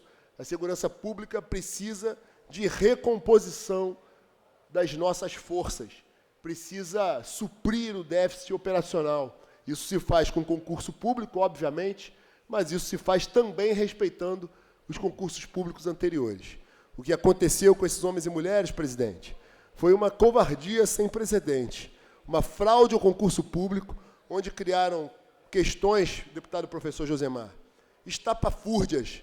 Vossa Excelência, que é professor, criaram uma pergunta, dentre as quais uma tal de batalha de genipapo, que obviamente não estava no edital, e foi, óbvio, uma pegadinha ali para fraudar dessa forma o concurso e frustrar as expectativas das pessoas. A gente espera que tenha um bom termo, dizer que a gente continua irmanado, agradecer o carinho aí da faixa e dizer que a gente está junto. Aquilo que eu dialogava desde o início, que muito embora a gente, na vida pública, tenha que aceitar as críticas, muitas vezes aqueles que estão desiludidos, que têm em nós uma última esperança, acabam achando que a gente tem a capacidade de sozinho resolver os problemas. Não tem. Mas quero dizer que, embora nunca tenha sido uma pauta, nem na minha primeira eleição, propriamente, a questão específica do servidor, por óbvio que eu entendo, deputado Dionísio, que o servidor é essencial, sobretudo na segurança pública, que sempre foi e sempre será uma bandeira minha. O servidor sempre será um elemento indispensável para o fortalecimento de uma aplicação de política pública, de um serviço público de qualidade, e aí passei a me dedicar a isso. Aprovei leis importantes aqui com a deputada Marta Rocha, com o deputado Luiz Paulo, com outros colegas do parlamento. Justiça seja feita com deputados das diferentes bancadas, deputados da esquerda que fazem a pauta do servidor há mais tempo, que fazem até de um outro olhar, de um outro prisma, mas todos se uniram, não criaram um obstáculo, e a gente, os 70 deputados, tem trabalhado para isso. Aí eu falo em meu nome, falo em nome do deputado Luiz Paulo, que, agradecendo a confiança, aceito plenamente as críticas, que acham que a gente pode resolver muitas vezes as coisas, mas a gente não pode, é limitado a nossa capacidade, mas a gente está agindo aqui integrado. Dizer que a presença de vocês pode parecer invisível muitas vezes, mas contribui para que continue viva a chama dessa convocação. Está aqui o Robinho. Eu quero fazer um carinho especial aí ao Robinho, que é um caso apartado das questões de história, é um caso isolado e que a gente pretende resolver também no diálogo com a PGE e dizer que a gente continua mais firme do que nunca, e eu tenho a mais absoluta convicção que, pelo menos no que depender de nós, a gente vai ter um bom termo e, se Deus permitir, vai estar lá na formatura de vocês. E o meu compromisso de pé aqui, que vou pagar 10 na formatura de vocês lá, e ainda vou levar o deputado Douglas Gomes para fazer 10 flexões lá comigo. Presidente, agora eu quero me voltar a um projeto de lei que apresentei. A gente que defende o campo conservador, a gente bate sempre na tecla do fortalecimento das instituições. A defesa incondicional de uma economia liberal, a defesa dos nossos valores, a defesa e a preservação das instituições que muitas vezes têm sido objeto de ataque por parte de uma militância ideológica da esquerda. E aí eu falo, dentre as quais, a família. O seio familiar. E aí eu não estou entrando na discussão da família tradicional, estou falando do seio familiar propriamente dito, da liberdade do indivíduo, do ser humano, e que vem sendo, em tempos modernos, alvo de algumas aberrações. E aí me refiro a uma delas que foi objeto de um projeto de lei de minha autoria, que institui no Estado do Rio de Janeiro um programa, uma política pública de atendimento psicológico, psiquiátrico, dessas pessoas que estão enfermas com o tal do newborn, reborn, que é a questão desses bebês de plástico, bonecos sem vidas, inanimados, que, infelizmente, a moléstia mental tem feito pessoas se debruçarem para o tal do bebê reborn, que é, sem dúvida nenhuma, um transtorno mental e que deve ser tratado e encarado pelo poder público. Hoje, a gente entende claramente que essa deturpação da mente humana tem ocorrido por conta das transgressões e por conta do ataque às instituições, ao indivíduo, ao ser humano e ao seio familiar. Não é possível que crianças de verdade estejam sendo trocadas hoje no afeto, no carinho, no entendimento como sociedade por um boneco inanimado e que alguns, igualmente, que sofrem de transtornos mentais, tais quais aqueles que hoje sofrem do transtorno de gênero, onde pessoas se identificam num gênero diverso daquele que nasceram, diferente das pessoas, da mesma forma que pessoas com transtorno de identidade que se identificam como animais. E a gente tem visto essa doença cada vez mais se agravar na sociedade. Hoje a gente percebe que indivíduos se julgam, genitores, se julgam pais e mães de bonecos inanimados, o que pode parecer uma piada, uma brincadeira, é uma realidade na nossa sociedade hoje, e nada mais é do que o mais absoluto transtorno mental e que deve ser enfrentado por parte do poder público com a implementação, através de um projeto de lei que eu apresentei nessa casa, que possamos ter a implementação de um programa de saúde mental para cuidar daqueles que acreditam que o bebê reborn é, apesar de ser um objeto inanimado, alguém com vida e que merece o carinho, o afeto do indivíduo. Isso é a mais absoluta deturpação do seio familiar, do indivíduo, da mente humana, e precisa ser enfrentado por essa casa como algo sério, como um transtorno mental e, sobretudo, como um caso de saúde pública. Quero dizer que, além disso, presidente, considero que seja um caso de transtorno espiritual também. E que, da mesma forma que nós, conservadores, respeitamos todos os credos, a gente acredita que seja necessária uma presença de Deus na vida das pessoas e que transtornos mentais, transtornos espirituais possam serem tratados por quem é de direito e essas pessoas possam ser curadas e que a gente possa extirpar esse comportamento nocivo à sociedade, nocivo ao indivíduo, em que pese a nossa defesa incondicional à liberdade individual do ser humano, mas que a gente possa tratar transtorno mental como doença e implementar efetivamente esse programa que visa combater essa alucinação do tal do bebê reborn. Então, pedir a atenção de todos os colegas, a atenção de você, senhor e da senhora que nos assistem pela TV Alerj, para que a gente possa acompanhar a tramitação desse projeto de lei e que é dever do deputado estar antenado ao que está acontecendo na sociedade e que a gente possa enfrentar os desafios da vida em sociedade, defender as nossas bandeiras, os nossos ideais, mas, sobretudo, trazer as discussões em tempo real para o plenário da Assembleia Legislativa e, eventualmente, transformar em leis, em aplicação de política pública, aquilo que a gente defende, que pretende, que, de certa forma, sem dúvida nenhuma, vai contribuir para uma sociedade, para um Rio de Janeiro melhor. Muito obrigado, presidente.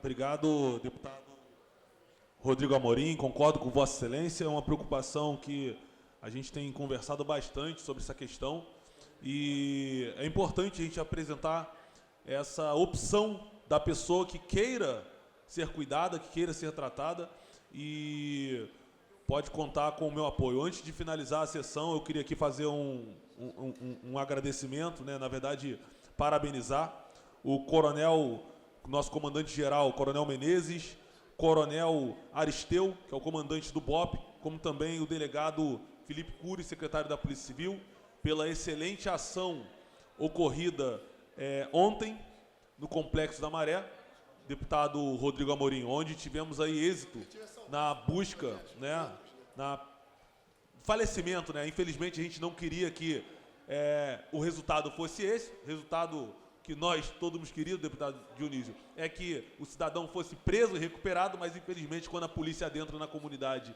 e ele ataca a polícia, o resultado é um só. O resultado é a polícia respondendo à injusta agressão e o criminoso ele foi abatido. Eu parabenizo esses heróis que estiveram nessa ação, como também gostaria de parabenizar o governador Cláudio Castro por todo o investimento, por todo o cuidado que tem feito né? São mais de 758 viaturas nesse lote. Na última semana foram 214 viaturas compradas. Desde 2022 foram mais de 1.714 viaturas compradas, viaturas semi-blindadas, e isso é um sinal que esse governo está investindo na segurança pública, mas aqui nós temos deputados que sempre vamos cobrar mais, cobrar para que os aprovados sejam chamados e para que, de fato, toda essa questão da segurança pública ela seja dada uma atenção, deputado Dionísio, e eu vou dar uma parte a Vossa Excelência, e principalmente que a gente tem aí uma mudança nas nossas leis. Esse criminoso que foi abatido ontem, ele tinha mais de 200 anotações criminais.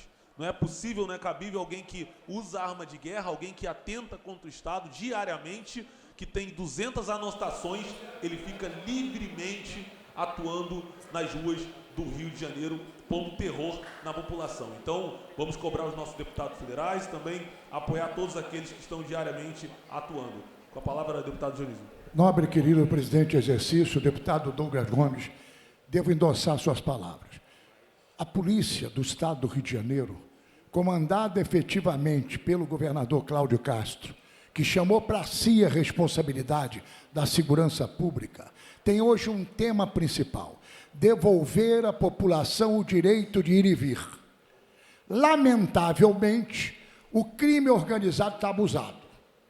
Os donos de firma de distribuição de entorpecentes estão abusados. E o enfrentamento acontece por eles, porque são eles que colocam a vida da população em risco. O policial está cumprindo a sua missão e tenta resolver sem oferecer risco à sociedade. Mas, lamentavelmente, o crime organizado, volta a dizer, estão eles muito abusados do dono da firma. E aí acontece o que aconteceu.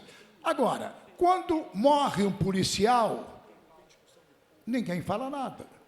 Quando morre um bandido, aí você encontra algumas reações. O Rio de Janeiro vai dar exemplo na segurança pública. E antes, nobre deputado Douglas, no exercício da presidente, o governador, quando assumiu para si, precisava do apoio da área federal. A área federal efetivamente verificou que precisava ter a Secretaria de Segurança Pública para que viesse para cá recurso. O governador nomeou, criou a Secretaria de Segurança Pública, temos lá um delegado federal honradíssimo. Criou e está em exercício o secretário de Polícia Civil. Está em exercício o secretário de Polícia Militar. Hoje nós encontramos um poder de investigação de inteligência no Estado do Rio de Janeiro, onde a polícia vem trabalhando e trabalhando honradamente. E nós vamos conseguir cumprir a missão, a determinação que o governador deu, que é tolerância zero para a barricada. Queremos também tolerância zero para o crack. E aí, tolerância zero, como fez agora a polícia, quando adentrou na Maré, para que não tenha esses roubos, furto de caminhões, e aí chega para distribuir e vender. O governo e a polícia do Rio de Janeiro estão trabalhando perfeitamente, porque a polícia no todo está empobrecendo o crime organizado, porque está pegando efetivamente os tubarões. Vossa Excelência acompanhou quando num belo condomínio da Barra da Tijuca se descobriu um armamento pesado que lá tinha. E quem estava lá era um poderoso empresário, mas poderoso empresário a serviço de um determinado comando. Então eu quero endossar suas palavras e dizer que parabenizo o governador Cláudio Castro, porque está dando aula com a nossa segurança pública e devolvendo à população a tranquilidade. O governador tinha pedido, Vossa Excelência deve ter acompanhado numa entrevista do Globo do Extra, deputado Douglas, 180 dias para a população ter uma resposta pesada na área de segurança. E nós, em poucos momentos, já estamos dando as condições às igrejas, às comunidades, para que possamos efetivamente ter a nossa cidade-estado, o Estado num todo, com uma segurança pública, porque, afinal de contas, Todos aqui pagam seus impostos e têm direito de ir e vir e não ser constrangido a família e seus filhos com um crime organizado que efetivamente ficou muito abusado. Tenho dito, muito obrigado, deputado Douglas. Obrigado, deputado Dionísio, é exatamente isso. E reafirmo, o governador, eu lembro de uma entrevista que ele deu, onde a jornalista falou assim, olha, mas você não conseguiu pegar esse traficante por quê? Lembro bem da DPF 635. A época estava de pé e ele disse, olha, como eu vou conseguir prender esse criminoso, esse marginal da lei, se quando os polícias saem dos seus batalhões, saem das suas unidades, nós temos que comunicar pelo menos 10 órgãos. É óbvio que a operação vai vazar. Então, foi uma vitória também do parlamento estadual, dos deputados federais, dos nossos senadores, esse retrocesso que teve aí na DPF 635, por exemplo, a autorização do uso de aeronaves, que estava anteriormente proibido, como também a queda da excepcionalidade, né? Que algumas pessoas que estão dentro de uma sala de ar-condicionado dizem, o que é excepcional? Eu sou morei 20 anos numa favela, a favela do Sabão em Niterói. Para mim, excepcional é alguém que está com uma arma na mão. Então, se isso é excepcional, toda hora a polícia vai ter que adentrar nessa comunidade. Infelizmente, essa não era a visão de excepcionalidade. Isso impediu com que as polícias entrassem nas comunidades e, como Vossa Excelência muito bem disse, eles ficaram abusados. Começaram a sair mais para roubar, por isso que os nossos roubos aumentaram, nossos furtos, nossos sequestros, por conta também dessa ADPF 635, que, através de muita pressão, nós conseguimos derrubar parte dela. Eu queria aqui também prestar homenagens ao policial militar Maximiliano Ferreira da Costa, de 41 anos, que infelizmente veio a óbito no dia de hoje, lá no município de São Gonçalo, mais um policial abatido. O policial estava há 11 anos na corporação e atuou como no batalhão do choque, como também no batalhão de vias expressas. Então, eu presto minhas condolências a todos os familiares, amigos e guerreiros aí da Polícia Militar, e que tão logo a gente consiga aí trazer a paz ao nosso estado, que nossa população pare de morrer, e principalmente também os nossos policiais militares. Não havendo mais orador inscrito, a presidência encerra essa sessão.